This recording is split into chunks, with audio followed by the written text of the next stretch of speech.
Mike Crain. I play in RETOX and Dead Cross. We're here at Saint Vitus in Brooklyn.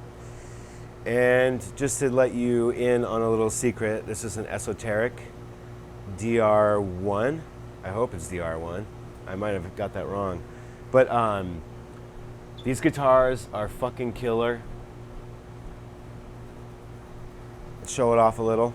Lots of duct tape for lots of touring. That's actually the most valuable thing for any touring musician is duct tape. You will get used to this. More important than any guitar or amp, find a very good high quality duct tape or gaff tape. This pickup is a home wrecker, custom made, high gain. But yes, these guitars are killer. Also for my pedals, which I try not to rely on very heavily, but for certain songs they're important. For good feedback is important for any noise rock retarded guitarist, which I am. So that's just for feedback. Industry standard of a tuner. MXR, carbon copy, analog delay.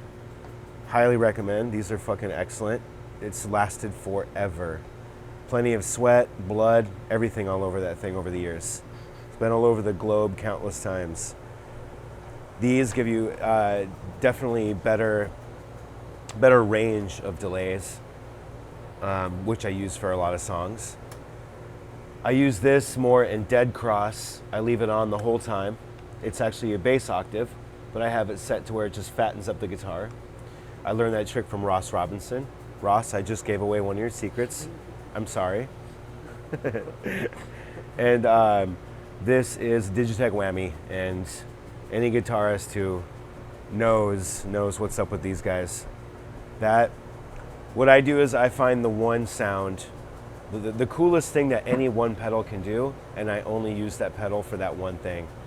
I see way too many guitarists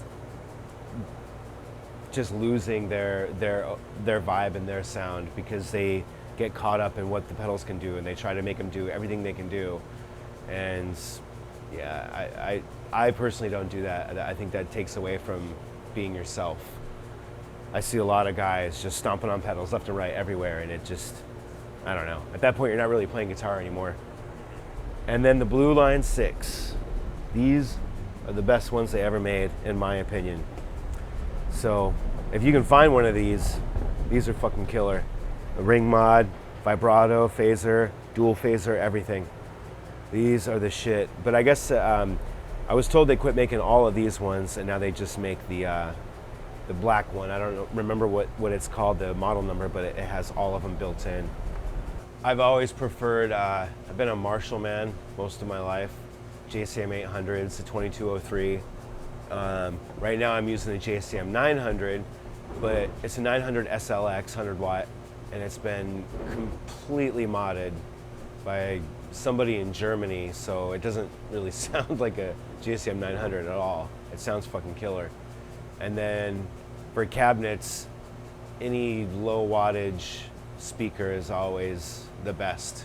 Any differences between RETOX and Dead Cross in terms of amps or? Not so much in amps. Sound, definitely a little. RETOX is a little more, it has an element of surf punk. Dead Cross is a little more thrash, gothy kind of thrash, I guess.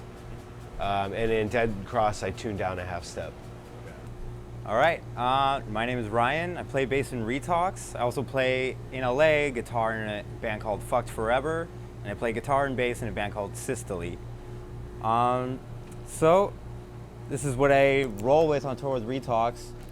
It's a sturdy ass flight case. This is my main. I play this Fender Jazz. I like using this because it has a pretty wide range of tones you can get out of it. I really only need the sharpest tone, because what I'm always going for is like harsh mid-range punch.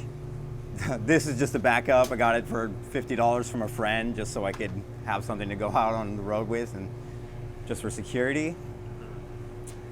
My pedal setup's pretty basic, you know.